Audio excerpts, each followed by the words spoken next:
You're listening to a bored to death Mandocast, talking Disney Plus's show, The Mandalorian, in easily digestible chunks.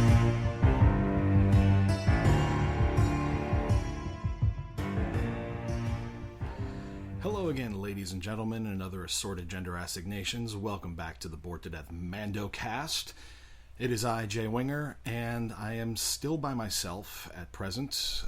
While Chris has returned from his Thanksgiving vacation, we are keeping him quarantined just for everybody's safety. He's had a test. We're just waiting on the results. Hopefully he'll be back by next week. But for now, it is still just me running this solo. So, Mandalorian. Last week, we got to see the live-action debut of Ahsoka Tano, and it was as glorious as everybody had been hoping it would be. Rosario Dawson did a fantastic job in the episode. Saw a few things online where people complained about one or two little things, like that her montrails weren't long enough and stuff. There were a number of other little Easter eggs in the episode. Morai, the little owl creature that was associated with her in Star Wars Rebels, was spotted briefly in the scene just before she and Mando met. We learned Baby Yoda's name. He's called Grogu. I can just imagine all the various little nicknames people are going to give him from that. I've taken to just calling him Gogurt, but he's still probably going to just be Baby Yoda. Just like Mando is still going to be Mando, even though we know his name is Din Djarin. Of course, one of the other things that was shocked the hell out of everybody last week was the name drop of Grand Admiral Thrawn, the Imperial officer who ended up being the big bad towards the end of Star Wars Rebels. A brilliant tactician, very, very dangerous enemy to have.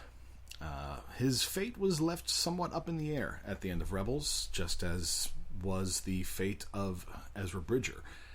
So we don't know what's going on there. We don't know exactly why Ahsoka is looking for Thrawn, unless she is looking for Thrawn as a way to try to find out what happened to Ezra. Very possible. But at the end of the episode, during the episode, Ahsoka basically said, I can't train Grogu because she worries that his connection to Mando, the strong bond that they have, is going to be bad for him. That she worries that it will cause him to go down the path of the dark side, citing the fact that she has seen this happen to some of the best Jedi that she knew.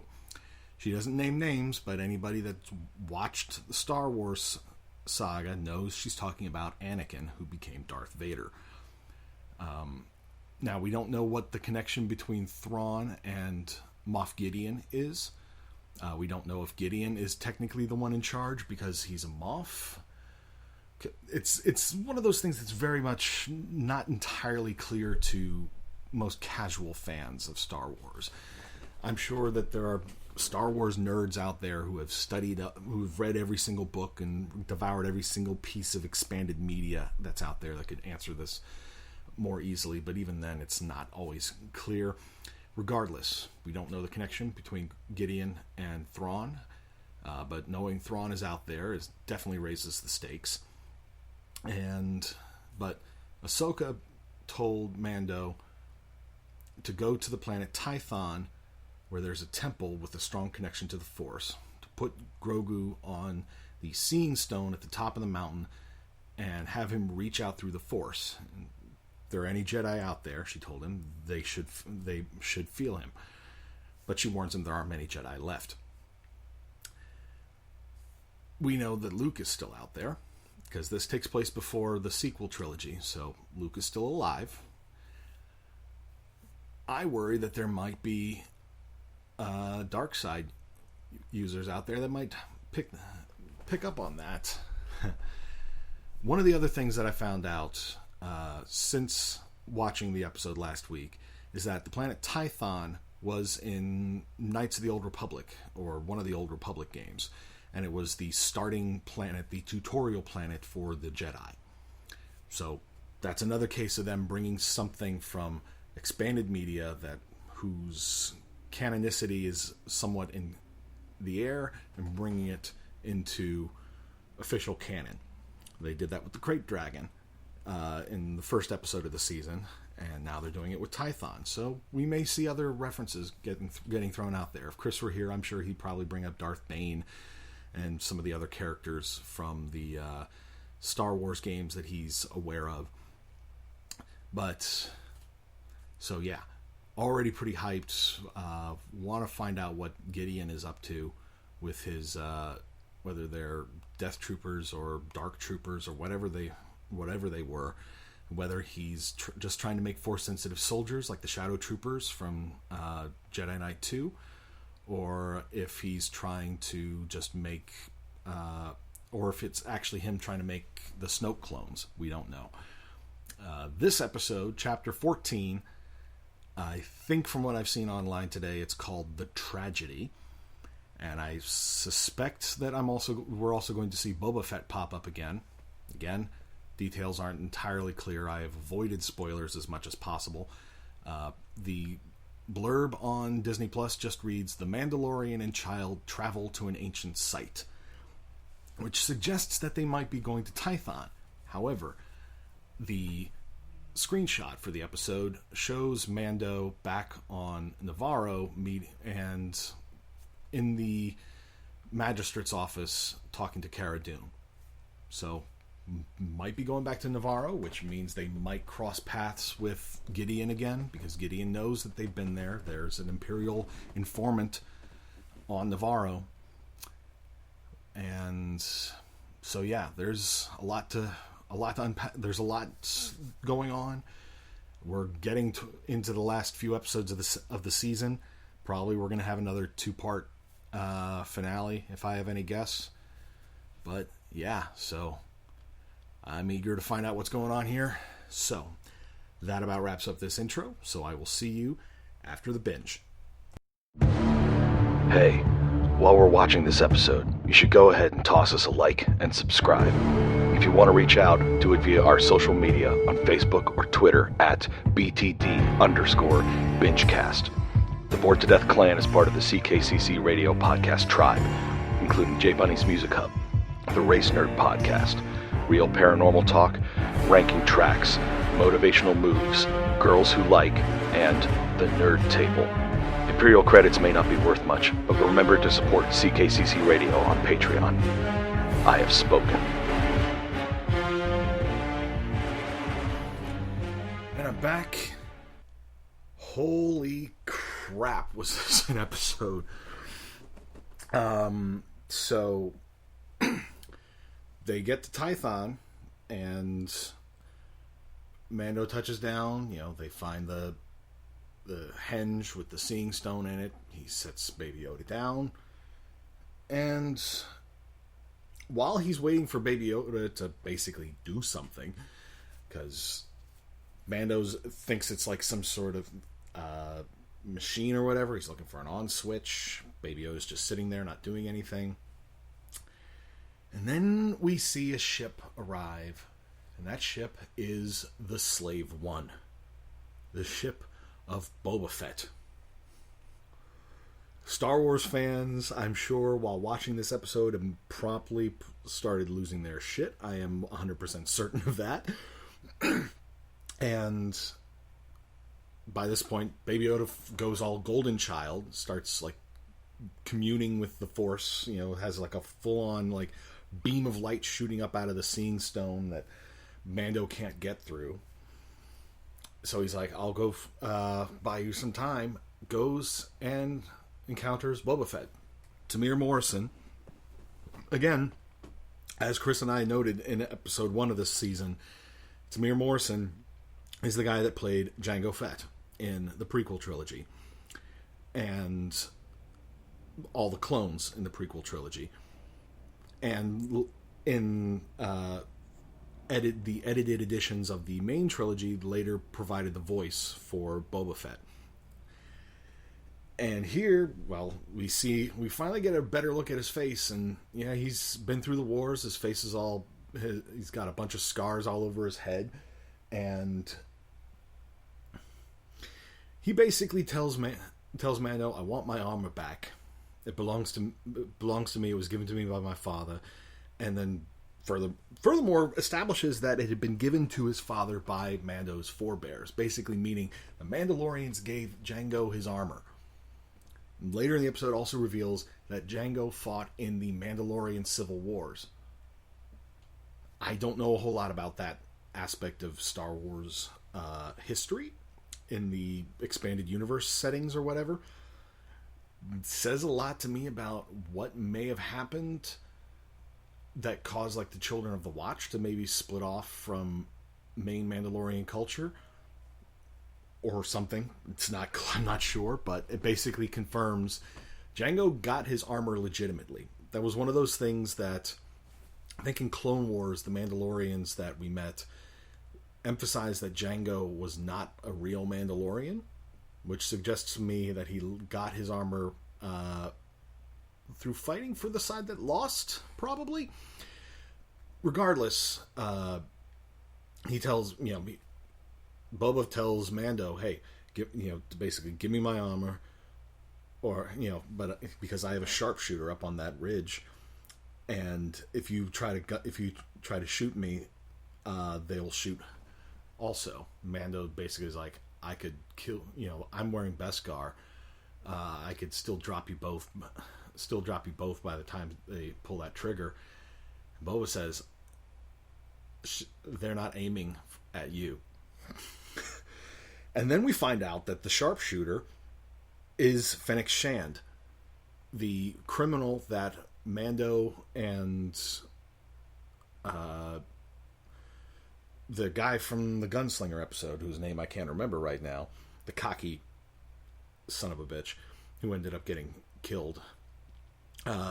Turns out, yes, it confirms Spurs was Boba. And Boba saved Fennec. Turns out she's now got some cybernetic implants or something. But they basically, everybody puts their weapons down all at the same time. Mando takes off his jetpack.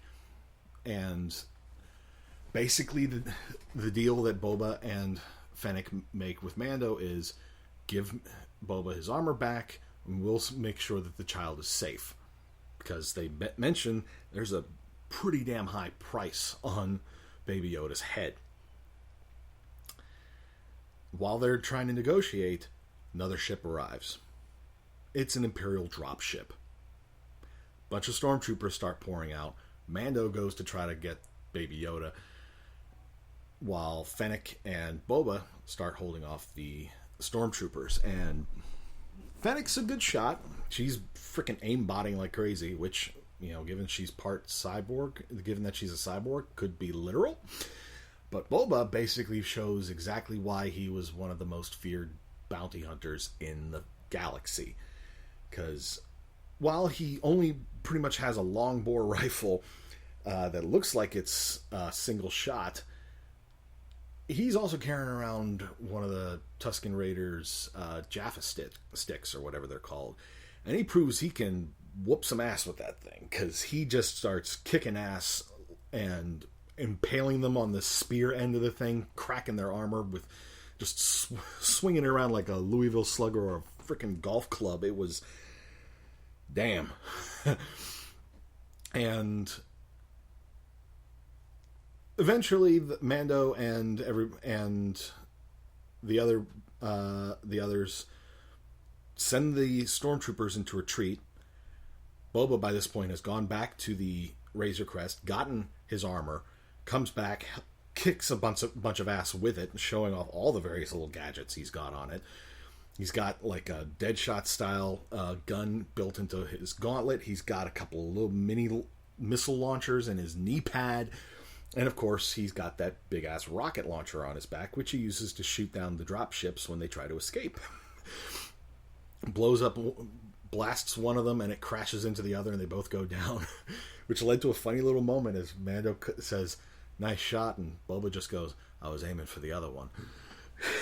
It was a great little bit of humor in an otherwise very, very serious episode. But then it gets serious because those drop ships are not something that are hyperdrive capable. Moff Gideon's cruiser was there, and it shoots the Razor Crest. Boom, blows it up completely. Which honestly shocked the hell out of me. And then we got confirmation on what the things that Gideon was overseeing the creation of were 2 episodes ago. They were indeed Dark Troopers. Again, this is them taking stuff from like the video games, which were part of the old canon, and now making them canon again. They send 4 of these Dark Troopers, which are essentially like Imperial Terminators in a sense. They're pretty damn scary looking. Way scarier than I remember from the video game, but it's been probably about 20 years or so since I played the original Dark Forces. And even then it was like old school, like OG Doom style pixel graphics.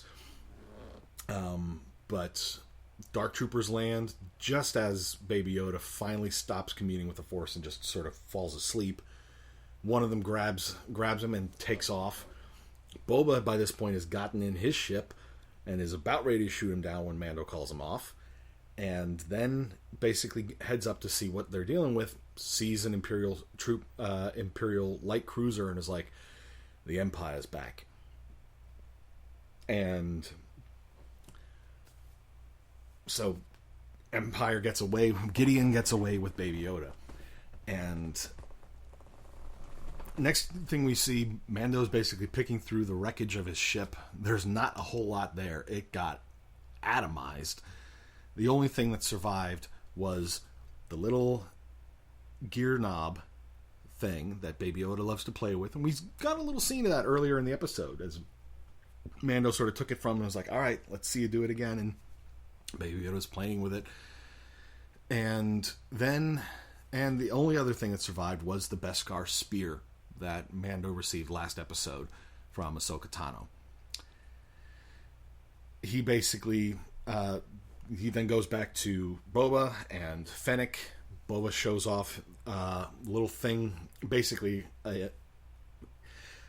showing that the armor still has his DNA in it, or his chain code, as he calls it. It's been in my armor for the last 25 years, and it's like, this is me. This is my father, Jango Fett. That's where we find out that Jango got it in the Mandalorian during the Mandalorian Civil Wars. Mando finally acknowledges by the Mandalorian code, it belongs to you. And he's like, that fulfills our deal. And then Boba basically says, no, it doesn't, because the deal was we would see to the safety of the child. And now they're in the hands of the Empire.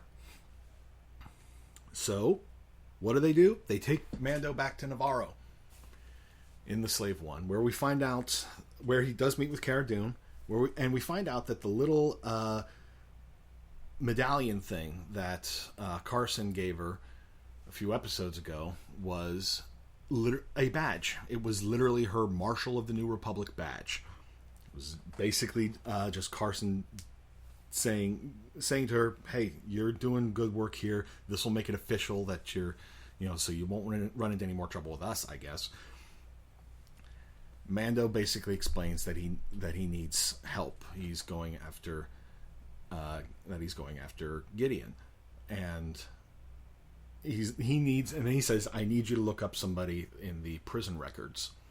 He wants Mayfeld, Bill Burr's character from last season, the guy that got locked up at the end of the Prison Break episode. And she basically tells Mando, hey, I hate the Empire as much as you, but the badge says I gotta follow rules. And then Mando says, they got the kid.